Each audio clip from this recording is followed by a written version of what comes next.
Assalamualaikum warahmatullahi wabarakatuh. Sini saya akan menjelaskan tentang arsitektur ATmega 64L dan ARM.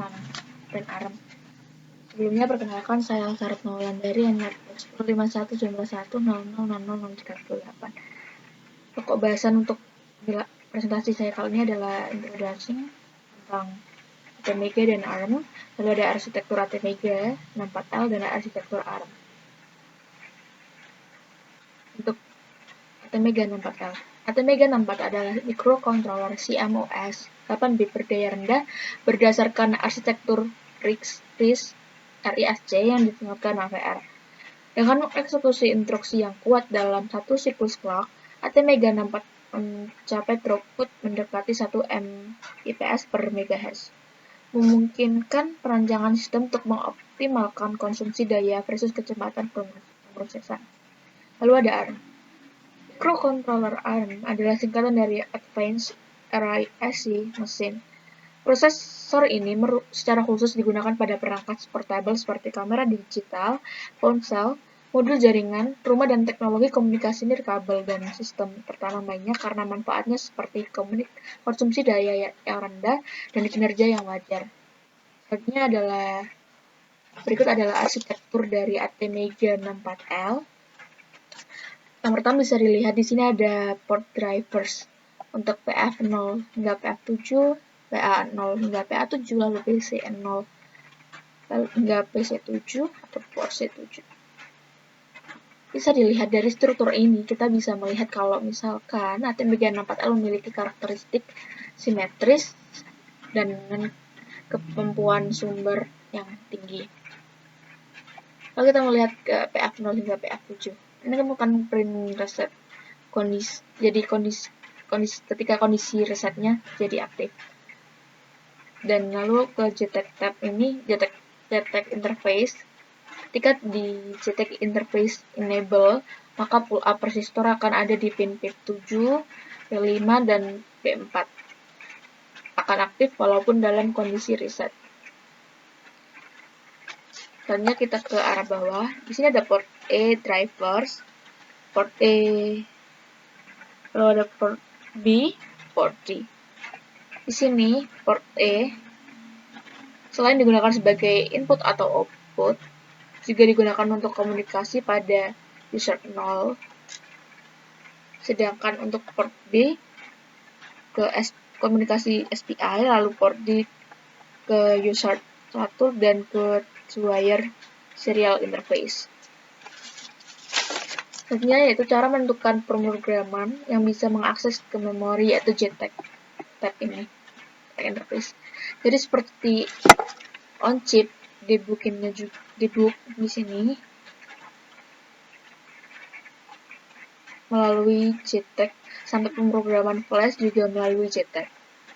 Jadi JTAG ini merupakan fitur komunikasi yang digunakan pemrograman di dalam mikro ini sendiri. Dan JTAG tab ini dapat melakukan instruksi seperti pemrograman logik di sini, di struktur ini. Lalu clock dapat di overclock pada osilator, lalu masuk ke register dan ke timing and control. Untuk fungsi reset di sini, kemudian kita ke reset ya. Ini adalah fungsi yang penting untuk mengatur di antara timing dan kontrol. Dan fungsi reset ini juga mengembalikan register kepada posisi 0. Jadi di sini nanti dikembalikan ke posisi 0 ketika reset ditekan. Dan fungsi reset ini sangat membantu ketika adanya error karena kendali utama mikro selalu pada clocknya.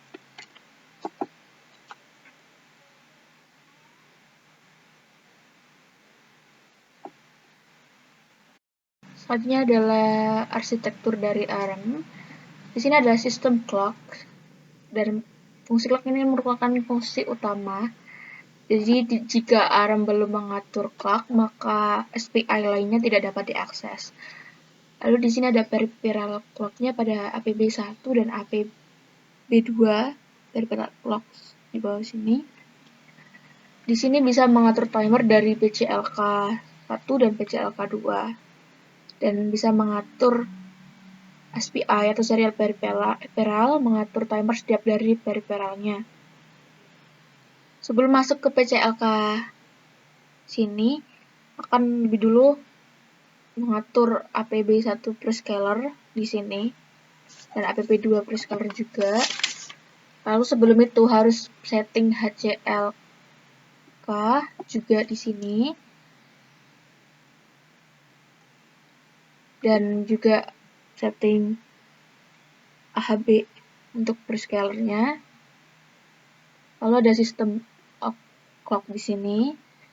Ada multiplexer, di sini ada clock internal, clock eksternal, dan juga overclock. Untuk di sini fungsi clock eksternal dan overclocknya menjadi satu. Jadi untuk mengatur fungsi clock ini diatur oleh enabled CSS di bawah sini. Lalu kemudian di sini ada RTC clocks, juga ada multiplexernya. Ini ada internal, eksternal, dan juga eksternal ada LSA dan juga input frekuensinya. Di sini ada input frekuensi untuk ada 32,768 ini untuk space-nya 0 sampai 1000 kHz, lalu input frekuensi 4 hingga 26 MHz. Dan ada input frekuensi 12,228 untuk MHz juga. Jadi di sini kelebihan dari ARM sendiri adalah bisa menaikkan input frekuensi. Jadi misalkan ini 25 mau dinaikkan ke 26 juga bisa. Itu ada kelebihan dari ARM ini. Ini adalah ke komunikasi ke overclocknya, ada clock internal dan juga clock eksternal.